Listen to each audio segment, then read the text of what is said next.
Moi, ce que je voudrais dire simplement en, en conclusion, c'est que ceux qui sont passés par l'expérience de l'anthropologie, et qui est d'abord une expérience des doutes, des remises en cause, des déstabilisations, des incertitudes, des interpellations, des moments d'angoisse même parfois. Est-ce qu'on est capable intellectuellement de tenir la distance entre des appartenances culturelles qui sont qui sont en tension nécessairement les unes par rapport aux autres, qui sont représentées comme étant contradictoires et impossibles à négocier, et que nous, en fait, nous vivons comme négociés. Alors, jusqu'où vivons-nous une situation schizophrénique, ou jusqu'où pouvons-nous effectivement réaliser cette complémentarité des différences? Ceux qui donc ont réussi ce passage, qui est un passage simplement d'illusion à d'autres réalités, si vous voulez, qui sont infiniment plus riches, parce que c'est là la pluralité des appartenances qui se trouve effectivement vérifiée, et donc nos richesses qui sont véritablement prises en considération. Donc ceux qui sont sortis des illusions de l'universalisme, du monologisme, d'un certain nombre de grands travers qui caractérisent nos sociétés occidentales pour entrer dans une compréhension plus large, euh, comme moi, comme un certain nombre d'autres, c'est pas de la sagesse, c'est au-delà de la sagesse une espèce de, de sentiment d'une richesse à laquelle on est arrivé et que l'on va pouvoir faire partager.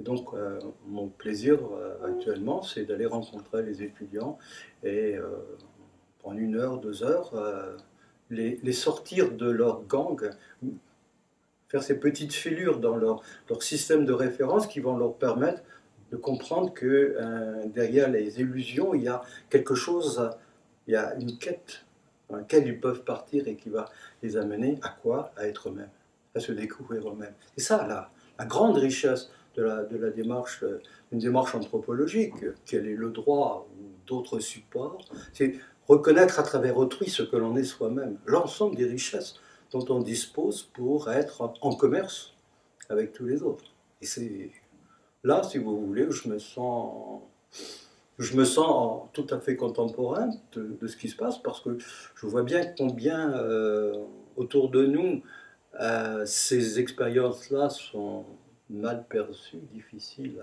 à reconnaître, mais en même temps que le monde, l'univers, a besoin de ce type de démarche. Nous sommes peu nombreux, c'est difficile, mais c'est toujours Guillaume le taciturne. Il ne suffit pas de commencer ni de continuer pour persévérer. Voilà. Bon, il faut donc que nous persévérions dans notre démarche. Il n'y a que comme ça que nous pouvons véritablement assumer notre qualité d'être humain. Et ça, nous retrouvons dans tout un ensemble d'autres cultures qui ont eu des parcours à peu près analogues. Sous cet angle-là, nous sommes toujours occidentaux, chrétiens, croisés, etc., français, etc., un peu en retard par rapport à beaucoup d'autres sagesses, mais nous sommes comme là, au rendez-vous de ces civilisations. On peut effectivement apporter beaucoup de choses. Mais il faut sortir des systèmes institutionnels. Il faut sortir l'anthropologie des universités, par exemple. Je ne crois plus, moi. Professeur universitaire pendant 40 ans, je ne crois plus à l'avenir de l'anthropologie et du droit dans les universités françaises, par exemple. À cause des universités, pas à cause de l'anthropologie. Ah, pas à cause des universités, à cause des universitaires. Le droit n'est pas tant ce qu'en disent les textes, ce qu'en font les acteurs. Les acteurs universitaires n'en font rien. Je crois un des beaux enseignements, exemples, inspirations que vous avez donné à probablement beaucoup, soit de vos étudiants directement ou des gens qui étaient en contact avec vous, c'est donc au-delà de la reconnaissance de la richesse, on va dire, de la vie. Moi, j'aime beaucoup dire la vie. citant un peu Robert Vachon, en changeant un peu, vous dire la vie n'est pas un vide à remplir, mais c'est une plénitude à découvrir. Mais en même temps, je crois l'autre chose que vous avez apporté, c'est cette, vous le disiez, je crois, dans vos cours, si je me rappelle bien, c'était toute question doit pouvoir être posée. Toute question doit pouvoir être posée. Toute question heuristique doit pouvoir être posée. Mais après, il faut aussi qu'on s'attelle à la construire de manière intelligente. Et plus la question est, entre guillemets, hors des sentiers battus, plus il faut être rigoureux pour la construire. Et donc ça, c'est quelque chose qui m'a toujours beaucoup interpellé, parce que parfois, comme vous le disiez au départ, admettons qu'on est un peu rebelle, etc., on peut être rebelle sans l'exigence, justement, de la discipline, en même temps qu'essaie de dire, oui, mais d'accord, mais est-ce que je prends ça maintenant au sérieux? Est-ce que je persévère? Est-ce que j'essaie de creuser? Est-ce que je me remets en cause dans la démarche, etc.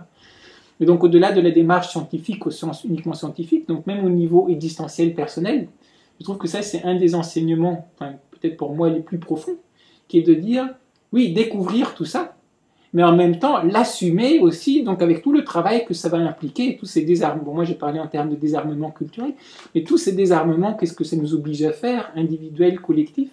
Et pour moi, donc ça, c'est un des éléments vraiment dans votre travail que j'ai vu un peu comme témoignage de nombreuses personnes qui sont passées par le laboratoire. C'est vraiment cette liberté de ne pas être censuré au départ, de pouvoir poser les questions, de pouvoir explorer les questions, et de ne pas être censuré par la suite, mais d'être soumis quand même à ce critère de est-ce que ça tient la route?